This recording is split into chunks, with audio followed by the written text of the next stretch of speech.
Hyatt Regency Oteldə kompersonator şirkəti Golat Sport Service and Futbol Agensinin birgə təşkilatçılığı ilə futbol konfransı keçirilib.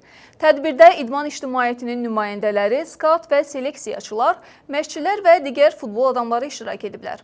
Azərbaycan, Türkiyə və Avropadan gələn mütəxəssislər tərəfindən dəyişən futbol dünyası və digər mövzularda müzakirələr aparılıb.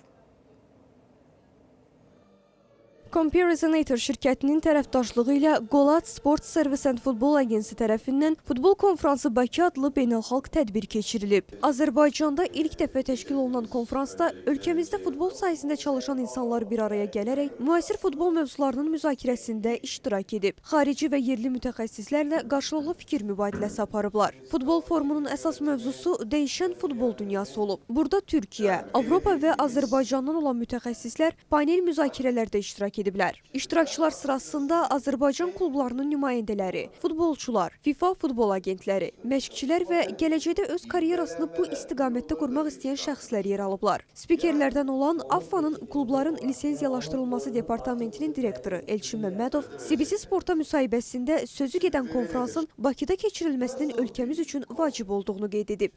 Mən düşünürəm ki, ümumiyyətlə futbol cəmiyyəsi burada yığışmaqla aktual mövzuları müzakirə edərək futbolumuz üçün çox faydalı olacaq və məşqçilər, futbol agentləri, idarəçilər, rəsmi şəxslər və s.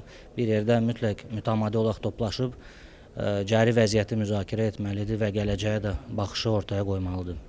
Qurum rəsmisi qarşıdakı illərdə də bu cür konfransların keçirilməsinin planlaşdırıldığını bildirib. Golat şirkəti bu illəri deməli AFFA-ya müraciət edib və digər təşkilatlara müraciət edib. Düşünürəm ki, gələcəkdə Səid bəyin də dediyi kimi bu ənənəvi hal alacaq və daha da böyüyəcək bu tədbir. İlk forumdur Azərbaycanda və mən düşünürəm ki, daha da qlobal xarakter daşıyacaq gələcəkdə və bu illəri dost ölkəmiz Türkiyədən, qardaş ölkəmiz Türkiyədən spikerlər dəvət olunubsa, ümid edirəm ki, növbəti illərdə daha da coğrafiya genişlənəcək və digər ölkələrdən də qonaqlar təşrif buyuracaq.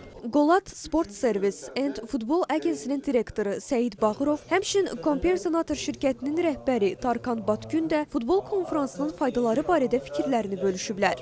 Konfransın məqsədi təbii ki, futbol cəmiyyəsində olan insanları bir yerə yığmaq, fikir, bilik, bacarıq mübadiləsi etmək. Yəni insanlar bir-birini dinləsinlər, sualları olsun. Çünki dünyada bu tərz proqramlar, konfranslar, forumlar çox geniş təşkil olunur.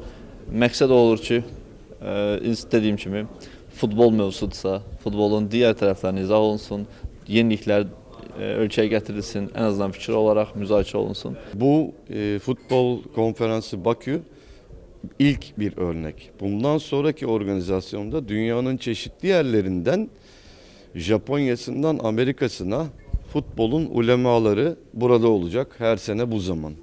Yani artık yani Avrupa'nın başlangıcı diyorum ben Bakü'ye ve Bakü'nün de dünyadaki tanıtım misyonunu bu şekilde üstlenmiş oluyoruz. Qeyd edək ki, 6 paneldən ibarət olan konfransda ümumilikdə 18 spiker, müasir futbolda istifadə olunan texnologiyalar, futbolçu yetişdirilməsi, oyuncu və klublarla münasibətlərin inkişaf etdirilməsi, transfer məsələləri və digər mövzularda çıxış edib, həmçinin qarşılıqlı müzakirələr aparıblar.